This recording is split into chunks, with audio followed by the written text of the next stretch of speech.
Can you hear me well? Okay. And first of all, I would like to thank the organizers for giving me the opportunity to present the results of our recent work.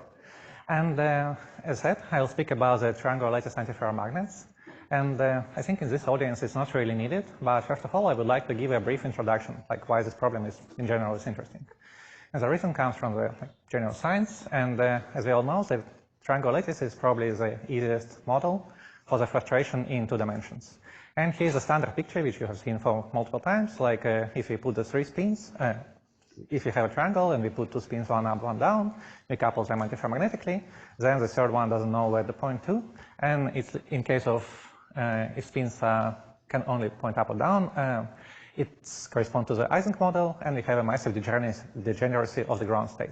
However, if we allow the spins to rotate, they will release the frustration via formation of so-called 120-degree magnetic order.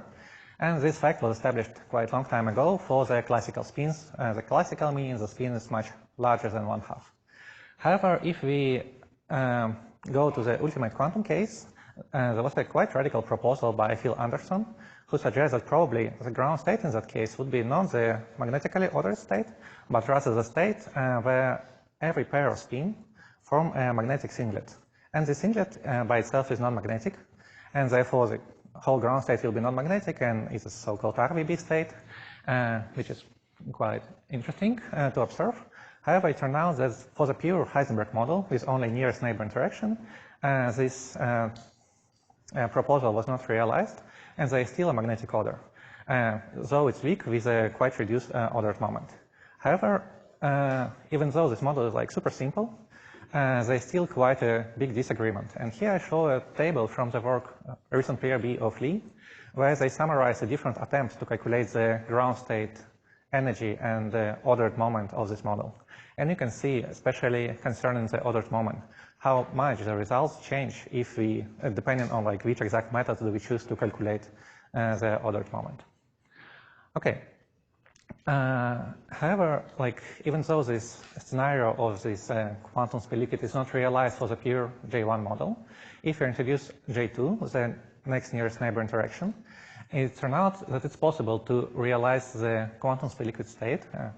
I think now the consensus is Dirac U1 spin liquid in a narrow regime between the 120-degree ordered phase and the stripe antiferromagnetic phase. And it is because by J2 we increase the frustration of the model, and the model becomes frustrated enough to go to this gapless spin liquid state. Okay. Of course, so far we talked only about the ground state properties, but also another interesting aspect of this model is excitations, and they were also studied very actively. But one of the limiting cases in that case is materials. Because like to study that, we need the ideal material which has a spin 1/2, which has no disorder, which has no distortions of the lattice and so on to get to this good realization of this model. And here I show 2 examples. One of them is a barium cobalt antimony oxide.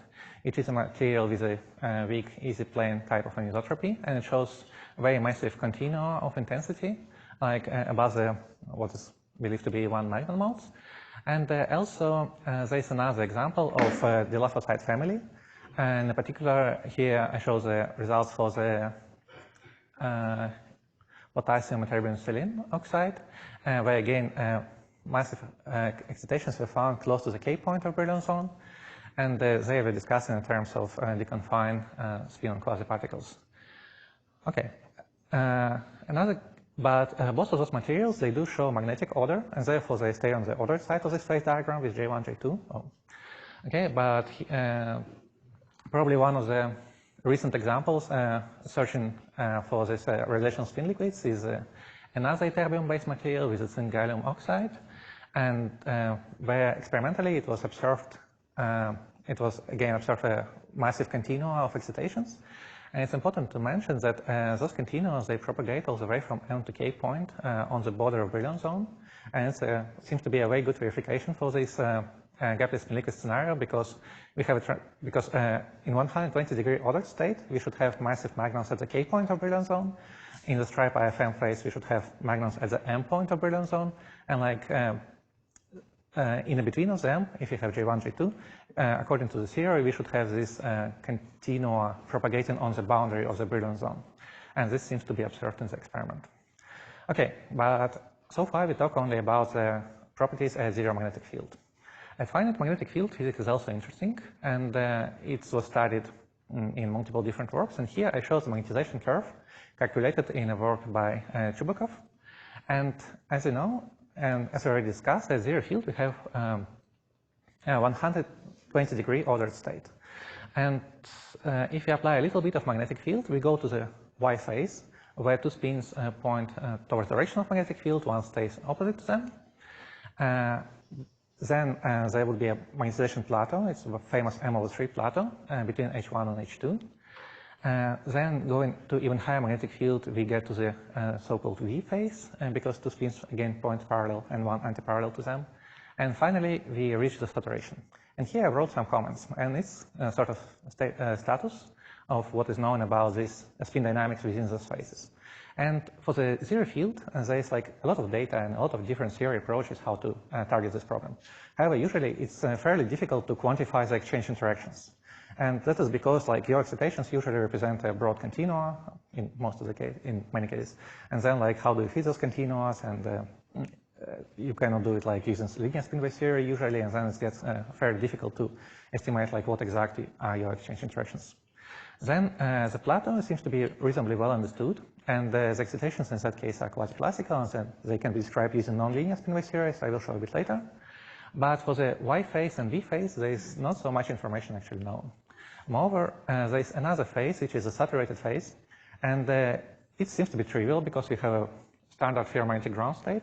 But in this ferromagnetic ground state, the advantage is that the excitation should be well-defined spin waves, sharp, and with a well-defined dispersion. And therefore, by reaching this phase, we in principle can fit the exchange Hamiltonian, and then knowing those parameters, we can return back to the low field phase and describe the excitations using more involved techniques. Okay, so, and with that, I just show you briefly some results for the barium cobalt antimony oxide, which is one of good realizations of this spin-off half-triangular model. And in this material, the magnetization plateau was observed between 10 to 15 Tesla, and the excitations were measured over a big part of Brillouin zone and described using nonlinear spin-wave theory. And for instance, in that case, it was shown that excitations are quite sharp, and they have a gap at the excitation spectrum. And this nonlinear spin-wave theory provides an excellent agreement with the data, and especially one of the results was that the spectrum was gapped due to magnet-magnet interactions, which actually stabilizes this plateau phase over this field regime. Okay, so in our work, we performed a study of the cesium ytterbium selene, which is a material from the lophosite family. And its main structural property is that it has a well-separated triangular layers. And in most of those materials, the interaction between the layers is quite weak, giving us access to like this pure triangulated antiferromagnetic model. And okay, so my main focus of this work would be in neutron scattering data, but before I just give a brief characterization of our material in terms of thermodynamics. And first of all, here I show the magnetization curve, which is one of the important results, and it shows quite a nice behavior for the triangulated antiferromagnet. And it's nice because first of all, it's like goes approximately as we would expect from this paper from Chubukov, but also it shows a magnetization plateau at approximately M/3. And then it saturates. And it's important that it saturates at relatively low field, just below 10 Tesla, which gives us an opportunity to perform experiments over all relevant field ranges. Then we did some ESR measurements at high temperature, and that allows us to characterize the anisotropy of the G factor. And here we found that the anisotropy is actually way big, and it's more than a factor, or approximately a factor of 10 between the C axis and AB plane. And that fact will be important later. So for a specific heat, we found sharp peaks corresponding to the phase transitions, and those peaks are present somewhere in the region of the plateau, but at low field and at high field we have only a broad anomalies. And if we integrate the magnetic entropy, we would get RLM2, which corresponds to the pseudo-spin 1/2. So, and from the crystal field, I don't show the analysis, but we have well-isolated ground state doublet, means that we can work with a pseudo-spin 1/2 approximation. So we have 2 degrees of freedom. Okay, so it's just a brief summary of our phase diagram, which I'll skip for the moment, but we have this 120, Y, up or down, V phase, field polarized phase. Okay, and with that, we proceed and we prepared for the neutron scattering experiments. And in that case, it was not so simple because the samples are very small. And therefore, we had to co-align about 200 single crystals to get a reasonable amount of sample, which was about 0.5 gram. And the total mosaicity, which is like an estimate of quality, how well this work was done, is only 2 degrees, which is, I would say, almost excellent. And all the credits for this fantastic work go to Tao Xi. And then we perform a series of neutron scattering experiments, both at PSI and at Oak Ridge.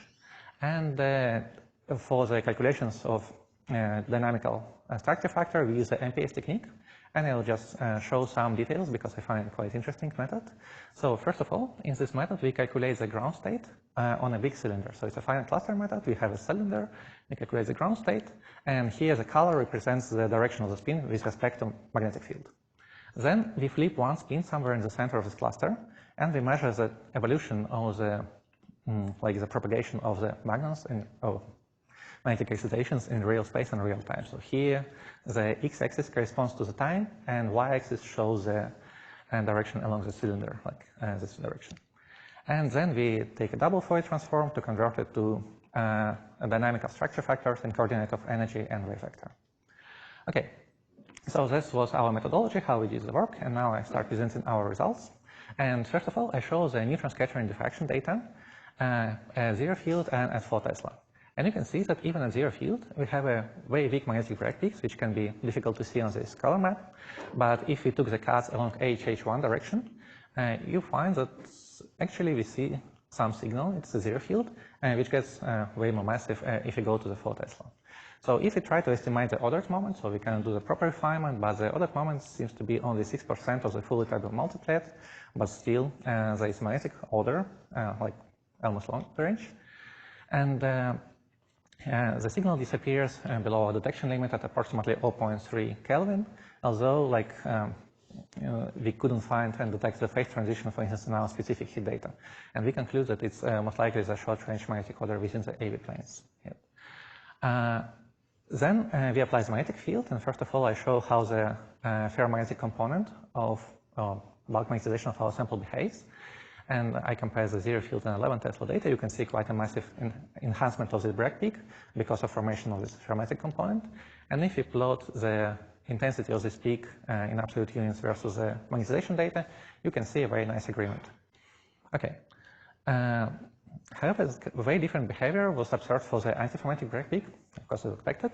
So, and here I show just the raw data, and here are the intensity of this peak as a function of magnetic field plotted along with the magnetization curve.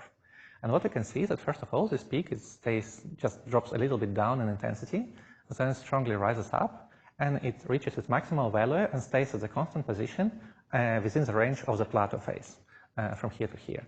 And once we exit the plateau phase, it decreases down in intensity and disappears again around 8 to 9 Tesla.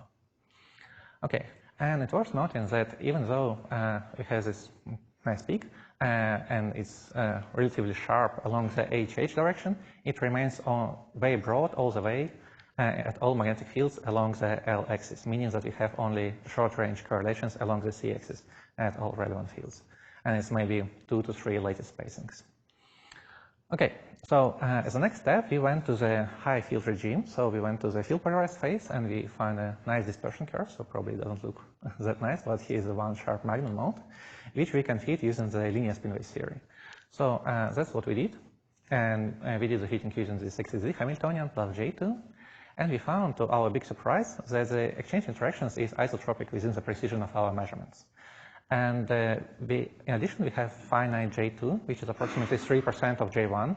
And that means that we are staying still on the ordered side of this J1, J2 phase diagram. Good.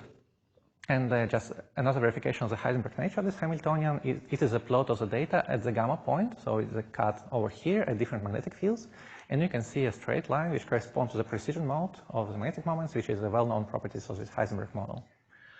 Okay, good. So with that, we found some parameters for our spin Hamiltonian, and to understand whether they make sense and to which extent do they make sense, we perform the calculations of magnetization, just a bulk property.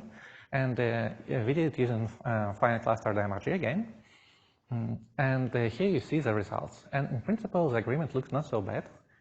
All the critical fields are okay at the right place.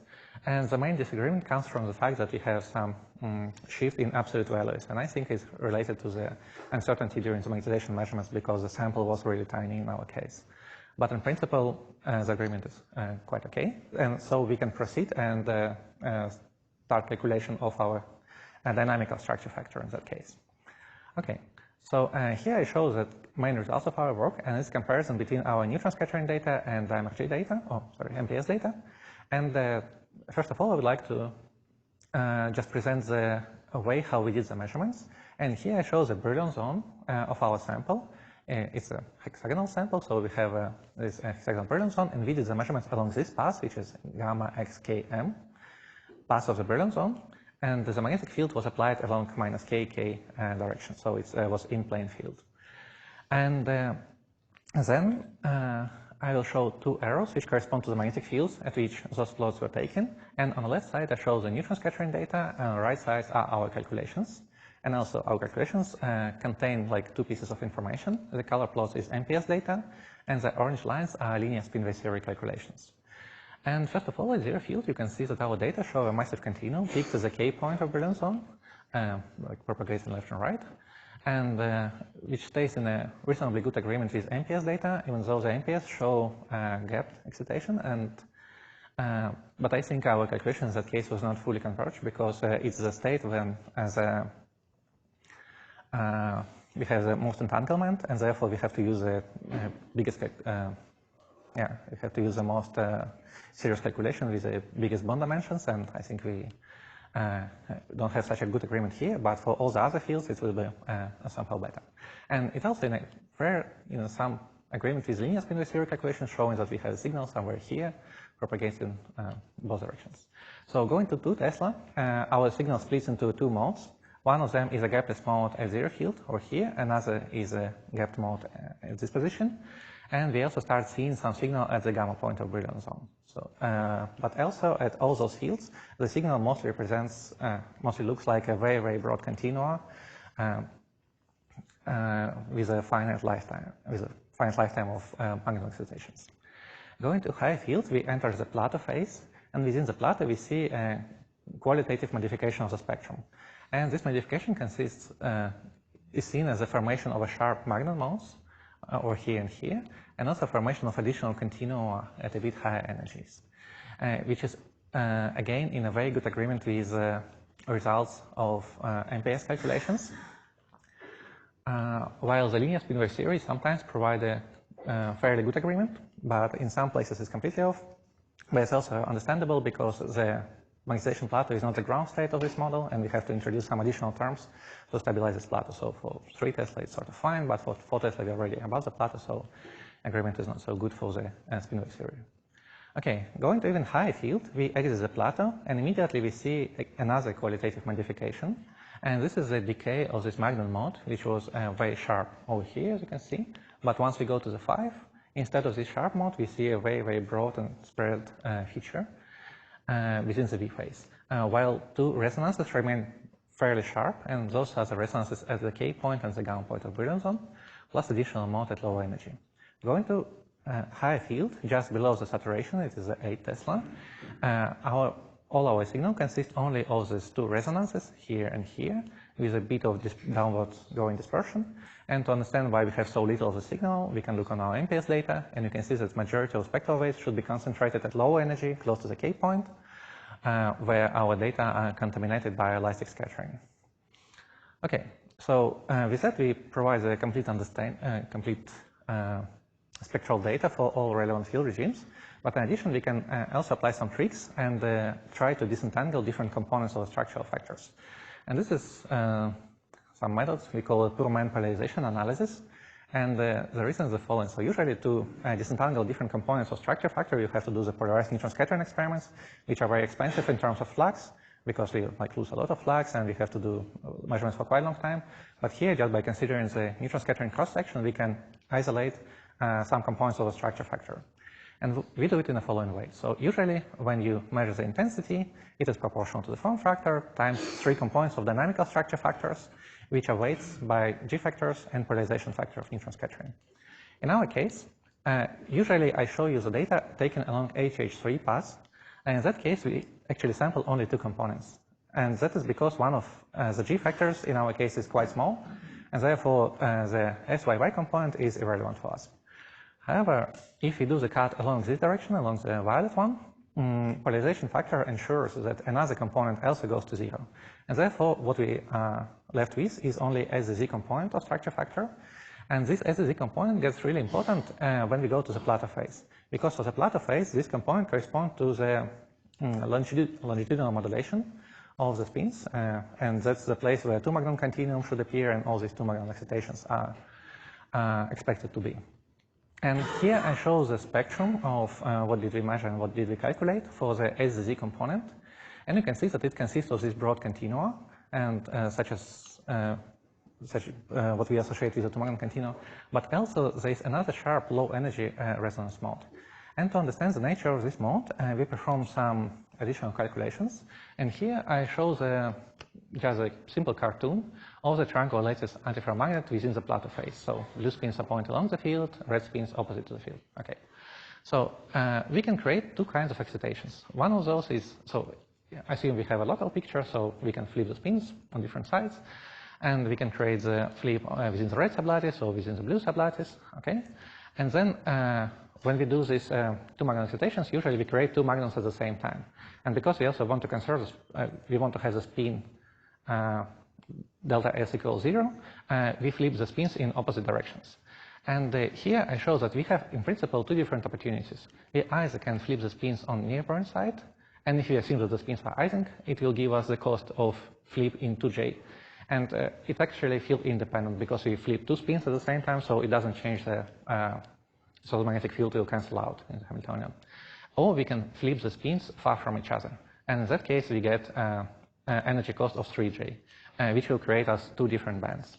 And like in our MPS calculations, we did some simulation for this kind of Ising model, and we see a broad band at approximately 3J, which corresponds to this kind of states, and a low energy band corresponding to this kind of states, and this is a 2 magnon bound state. And later, we also did some simulations just to look how this continuum evolves if we go from the Ising limit, which is shown here, so it's these 2J excitations, which are the bound states, and we just look how they start to disperse when we go from the strongly Ising limit to the Heisenberg regime. And you can see that actually they occur some dispersion, change a little bit, but in principle they always are like, you can see a continuous evolution from this regime to that regime.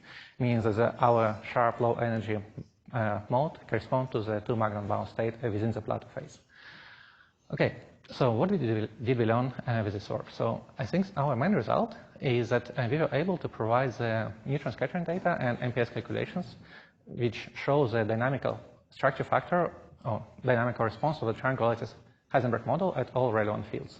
So we know now that at 0 field, we see a broad continuum of scattering.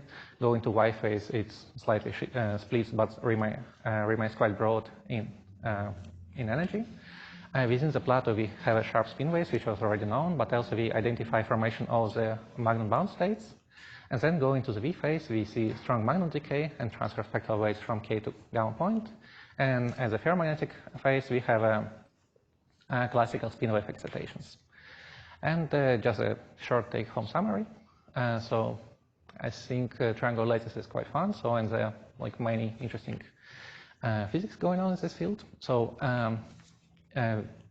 our sample provides a quite good realization of the Heisenberg model, and it's also turned out to be quite lucky to have a low saturation field, which allows us to do the measurements at all relevant regimes.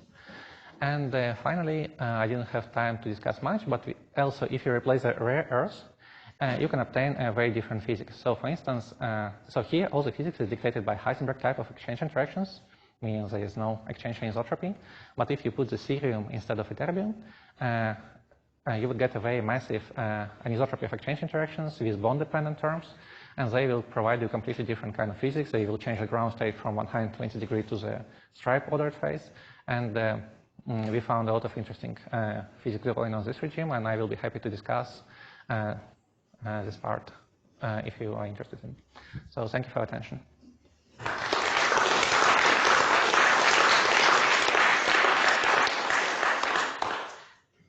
Thank you very much. We have lots of time to questions. Andre, Max, then Achim.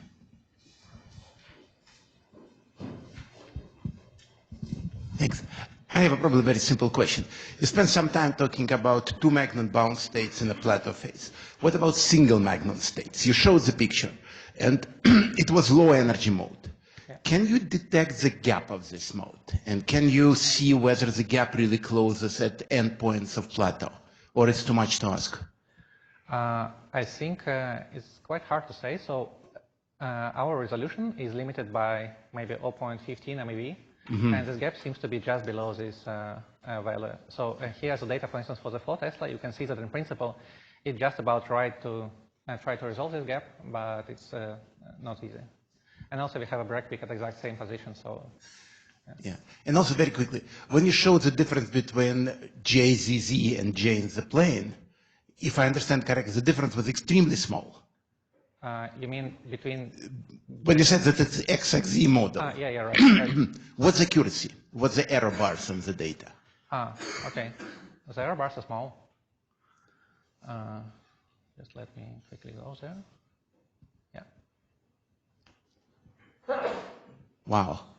So error bars is smaller than the difference between JXY and JZZ? Seems so.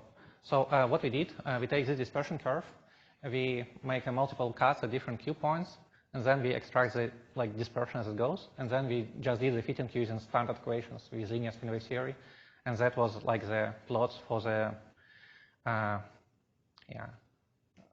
J1XY, J1Z, and they seems to be quite in a good agreement. Yeah.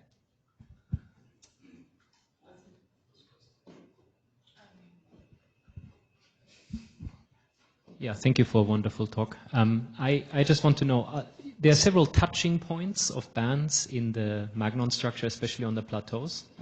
Right. So did you analyze some sort of effect of topology there? And also, I remember that some theoretical predictions have been done recently beyond linear spin wave theory, where people say that gaps can be opened due to correlations or many magnon effects. So have you observed any, so this calculation you did is not a linear spin wave theory calculation, it goes beyond that, right? Yeah. But can you somehow separate the effects that are linear spin wave theory and beyond? And can something more intuitive be said about those differences? Yeah. So here are the comparison between this linear and non-linear spin wave. Okay. So our orange lines here are the linear spin wave theory calculations. And the density of the points, it corresponds to intensity of the magnon mount at this particular position. And then and MPS data are almost exact calculations. I mean, taking into account all possible multi-magnon interactions and multi-magnon effects. And then you can see that at some points we have an agreement. For instance, at gamma and the K point, it's always there. And also the number of modes seems to fit. But the overall, I would say agreement, especially the gaps. So within the linear spin wave theory, you always have a gap excitations, but within the MPS, you can see that sometimes the gaps got open at low energies. And then about the topology, so if I remember correctly, there was no non-trivial topological excitations anywhere. But I might be wrong. So we didn't analyze it in all the details. So we tried to do some cuts and to calculate some of the crossings, but if I remember correctly, we couldn't find any non-trivial topological crossings in this material. Usually we expect the China lattice to cancel the same value. Yeah, could be. So actually a question on this picture here. So the linear spin wave theory inside the plateau phase looks gapless. Yeah, it is. No. So, or? You should have, so why should it be gapless? There's no spontaneous symmetry broken. Why does it look so gapless? Okay, let's go to Andre, and then we come back to you guys.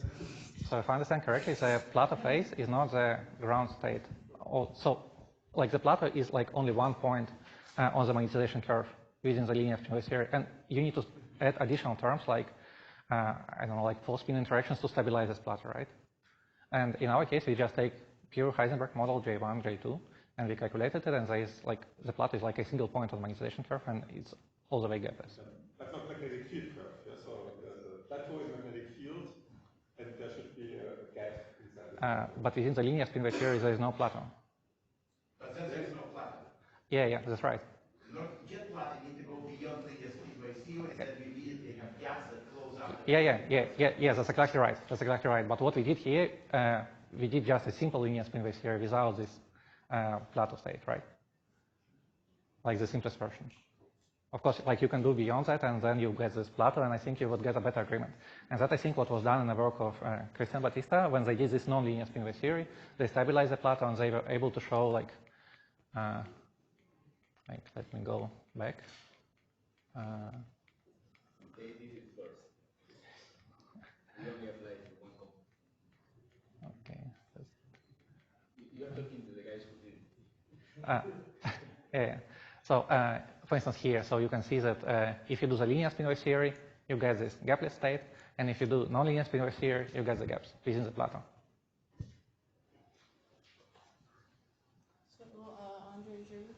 So, yeah, I want to congratulate you on the very beautiful data. I think any neutron scatter in the audience is envious. So what instruments was this measured on, the inelastic spectra that you showed? It was at high field was on CAMIA and the low field on CNCS. If you take this to Ein 5 or to LET, you will get much better data. Could be.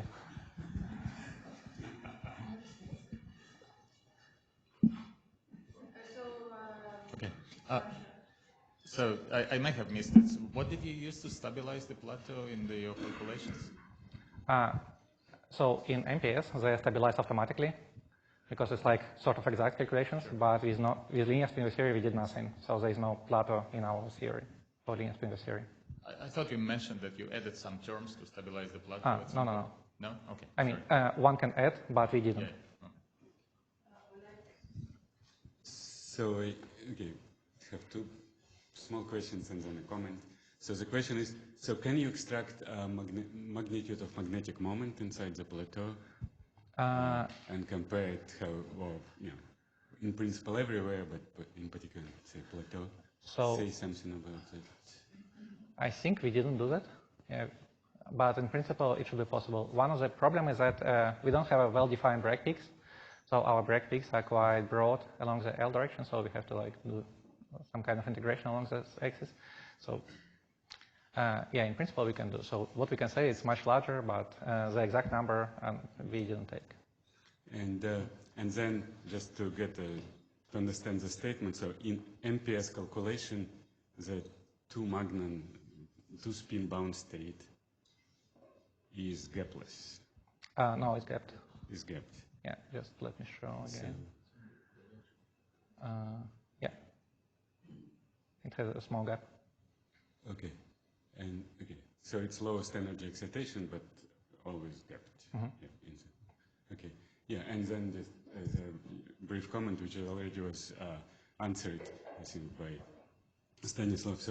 So in linear spin waves, there is no plateau; it's a point, right? And then with nonlinear corrections, it opens up into phase, as Andrei showed, and with magnetic moment, you know, there is finite reduction of magnetic moment, of course, and that's interesting to get the number because this can be calculated very. Okay, yeah, we can try to calculate it. Yes, thank you, Stanislav. So it's a comment. So at the beginning of your talk, you showed this, slide of the experiment of Tanaka that shows that the continuum has a remarkable, weight and structure. I would say.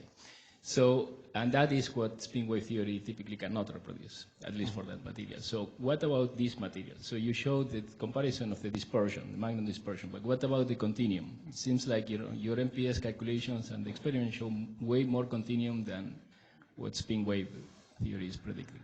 Yeah.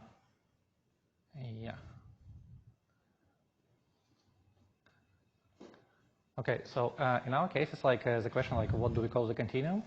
But then, for instance, for zero field, what we see is that I think is this barium cobalt oxide material, there was multiple continuums just above the K point, while here we only see, like if you take the cut here, we see just a continuous decrease. So there is no any particular feature appearing at higher energies. That I think is quite in contrast with the results of the barium cobalt oxide. And then like there are multiple continua, like for instance, you can call this feature continua, this feature continua, this feature continua. But then like the question is what's the physical origins at all the places. And I think in our case, what we are missing here is some kind of quasi-particle interpretation, like where they come from. So whether it's just a damped magnon or whether it's some spin-bound states or whatever it is. Thank you. Hey Stan, this is Martin. So first of all, beautiful data. The first thing I wanted to do is tailgate on Andrei's question. We have a lot of theories there, but you may want to explain to them the difference between CAMEA and the direct geometry spectrometer and the advantages and disadvantages. And here, the resolution of the instrument is, could be improved, but in some sense, that's what allows you to go to 11 Tesla, for instance. So, there's always trades-off. So maybe you can elaborate on this a little bit. And my second question is about and maybe you answered that, but in the matrix product state calculations, is there a resolution convolution? Could you push a button on Andreas Loschli to get higher resolution frequency data in the matrix product state calculations? Because I'd love to see that. Or do you match the resolution of the spectrometer to the calculations? Yeah. So we did match the resolution. It's like we extracted the instrumental resolution and then we convert it to the MPS data. I think there may be factor of 2, factor of 3 sharper in MPS, but because we don't have such a high resolution experiment, we didn't present the MPS data with such a quality. But in principle, yeah. So it depends on bond dimensions and the size of the system and all these technical details. In principle, for instance, those spin waves here, they are sharper than what is shown on the plot. Are there any, yeah, Oleg? Just looking at the same picture, your inelastic neutron scattering data, the most interesting part is low energy in many cases, and you seem to mask it. And this mask that you apply is field dependent, so the highest field is a little bit bigger than the lowest one. Why is it the case?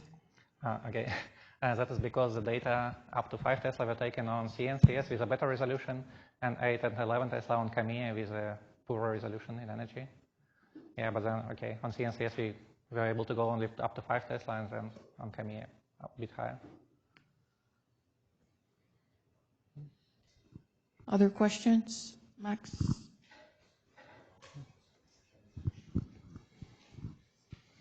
Sorry, could you go to where you extract the parameters from INS, the exchange parameters, and you emphasize that there is no strong anisotropic exchange, I think, if I understood correctly.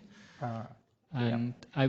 You emphasized that that's surprising or strange, and I couldn't fully understand why. And could you also comment in the same maybe answer on the nature of ytterbium in this system and whether you would expect, if it's a perfect spin 1/2 versus this pseudo spin 1/2 situation. It's a similar question to yesterday. Somebody asked the question as well. Okay, so I think maybe to answer that, I can start a bit earlier, and it is here. So if you look on ESR data, the anisotropy of the G factor, I mean, if you just magnetize the spin, like single ion property, the anisotropy is huge, so it's more than a factor of 10. And then, like looking at this picture, one might assume that you should have the same kind of anisotropy within the exchange Hamiltonian. But then, if you go to the exchange Hamiltonian, you would get, and you do the fitting, you would obtain this ideally isotropic parameters for the exchange Hamiltonian. And this seems to be quite non-usual result. So there is some theory work based on DFT, which like trying to address this particular problem, but in some of the terbium compounds it happens so that it is the case.